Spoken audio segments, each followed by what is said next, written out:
तो अब हम लोग यहाँ पर बात करेंगे थोड़ी सी डेटा स्ट्रक्चर की एंड उनकी टाइम कॉम्प्लेक्सिटी की। तो सबसे पहले डेटा स्ट्रक्चर क्या है, मैंने क्या बताया था, कोई भी ऐसी चीज़ जिसके अंदर हम लोग डेटा को स्टोर कर सकें उसको हम लोग बोलते हैं डेटा स्ट्रक्चर। लेट से यहाँ पर मेरा जो स्ट्रक्चर है वो किस तरीके से है, मेरे यूज़र्स हैं एंड यूज़र्स के अंदर क्या है, बेसिकली देखिए जो आपका डेटाबेस होता है, डेटाबेस से आपके यूज़र किस फॉर्मेट में आते हैं, JSON format, right, JavaScript object notation जिसको हम बोलते हैं। और ये बेसिकली एक तरीके से आप कह सकते हो क्या होता है, एरे, और एरे के अंदर ऑब्जेक्ट फॉर्मेट में आपकी डिटेल्स होती हैं। तो यहाँ पर मेरा यूज़र किस तरीके से है, कुछ इस तरीके से है, ईमेल, नेम, देन इसी के अंदर है एज, और इसी को मैं कॉपी कर लेता हूँ,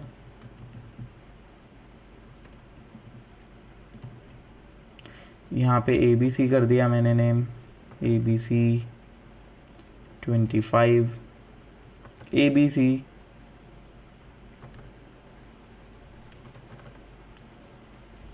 ये हो गया। तो ये मेरे यूज़र्स की एरे है। अब यहाँ पर अगर मैं एग्जीक्यूट करता हूँ const my user 1 is equal to users, and users के अंदर से लेट से मुझे यूज़र चाहिए शगुन वाला, फर्स्ट वाला, यानी तो मैंने यहाँ पे क्या लिखा, 0, कि मुझे 0 वाला इंडेक्स चाहिए। तो इस केस के अंदर ये कितनी बार रन होगा, इसकी टाइम कॉम्प्लेक्सिटी होगी n0, क्योंकि ये सिर्फ एक ही बार रन हो रहा है, क्योंकि यहाँ पे मैं एरे के अंदर ना तो कोई चेंज कर रहा हूँ ना कुछ, मैं सिर्फ उसके अंदर से एक चीज़ निकाल रहा हूँ, चाहे वो 0 इंडेक्स हो चाहे फर्स्ट इंडेक्स हो या कोई भी। तो यहाँ पे ये लाइन एक ही बार एग्जीक्यूट होनी है, तो n0। लेकिन अगर मैं n1, लेकिन अगर मैं बात करूँ लेट से कॉन्स्ट यूज़र्स था मेरा, अब मुझे यूज़र्स के अंदर एक नया यूज़र पुश करना है, तो मैं यहाँ पर रन करूँगा इसको कुछ इस तरीके से, email new@codeseeker.com, name new user and age 28। तो इस केस में जब मैं एक नए यूज़र को पुश कर रहा हूँ तो एक्चुअल में हो क्या रहा है ये समझना बहुत ज़रूरी है, कि जो मेरी एरे थी उसके अंदर मान लो यूज़र 1 था, यूज़र 2 था, यूज़र 3 था। अब जब मैंने यहाँ पे डेटे को पुश कर दिया तो वहाँ पे क्या रहा, यूज़र 1 के अंदर कुछ नहीं हुआ, वो अपनी जगह रहा, यूज़र 2 के अंदर कुछ नहीं हुआ, वो अपनी जगह रहा, यूज़र 3 के अंदर कुछ नहीं हुआ, वो अपनी जगह रहा, और इसके अंदर एक नया यूज़र ऐड हो गया, यूज़र 4। तो ये था, इसको आप कह सकते हो बिफोर पुशिंग, आफ्टर पुशिंग। तो यहाँ पर बेसिकली जो इंडेक्स जिसका था 0 1 2 इंडेक्स था, वो अब कन्वर्ट हो गया किस में, 0 इंडेक्स पे कुछ था वो वहीं रहा, 1 इंडेक्स वाला वहीं, 2 इंडेक्स वाला वहीं, बस यहाँ पर एक थर्ड इंडेक्स आ गया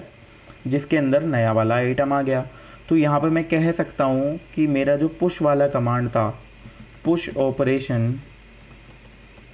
टेक्स, क्योंकि ये वहीं रहा, ये वहीं रहा, ये वहीं रहा, इनको तो कुछ नहीं हुआ, सिर्फ एक आइटम ऐड हुआ है, तो मैं कह सकता हूँ ये भी कितनी बार एग्जीक्यूट हुआ, एक बार। लेकिन यहीं पर अगर मैं पुश ना यूज़ करता, ये तो बात हो गई पुश की, अगर मैं पुश ना यूज़ करता और पुश यूज़ करने की जगह मैं यहाँ पर यूज़ कर लेता, let suppose unshift, users dot unshift. तो अनशिफ्ट का क्या मतलब है, अनशिफ्ट क्या करता है, insert new element at start of an array, यानी कि जो एरे है उसके बिल्कुल स्टार्टिंग में एलिमेंट को डालता है, राइट। तो यहाँ पर अब अगर मैं अपने यूज़र को डालता, इसी सेम यूज़र को उठा के यहाँ पे अगर मैं डाल दूँ, तो अब क्या प्रॉब्लम आएगी, अब प्रॉब्लम ये होगी कि पहले मेरी एरे थी मान लो यूज़र 1, यूज़र 2, यूज़र 3, अब वो बन जाएगी यूज़र 4, यूज़र 1, यूज़र 2, यूज़र 3। सो हमेशा ये बैड आइडिया होता है कि एरे के स्टार्टिंग में एलिमेंट को ऐड करना, क्यों, क्योंकि यहाँ पर मेरा जो यूज़र 1 था इसका इंडेक्स क्या था, 0, देन 1 एंड देन 2। लेकिन अब मैंने बाकी एलिमेंट्स को भी छेड़ दिया, क्योंकि जब मुझे स्टार्टिंग में एक आइटम ऐड करना है, इसका मतलब क्या है, ये जो U4 था इसको असाइन होगा 0 इंडेक्स। अब क्योंकि इसको 0 इंडेक्स मिल गया तो जो मेरा यूज़र 1 था उसका इंडेक्स अब चेंज हो गया, 0 से क्या हो जाएगा 1, एंड यूज़र 2 का 2 एंड इसका 3। तो अब यहाँ पर मैंने इन तीनों को भी चेंज कर दिया और इसको तो चेंज करा ही करा, यानी कि जितने नंबर ऑफ़ एलिमेंट्स अब मेरे टोटल थे उतनी बार ये एग्जीक्यूट होगा। तो यहाँ पर अब जो टाइम कॉम्प्लेक्सिटी थी वो क्या हो गई, n। तो इसीलिए it is always a bad idea to use to insert element in starting of an array, क्योंकि अगर आप स्टार्टिंग में एरे की ऐड करते हो तो आपकी execution process n times execute होगी, यानी कि लीनियर वे में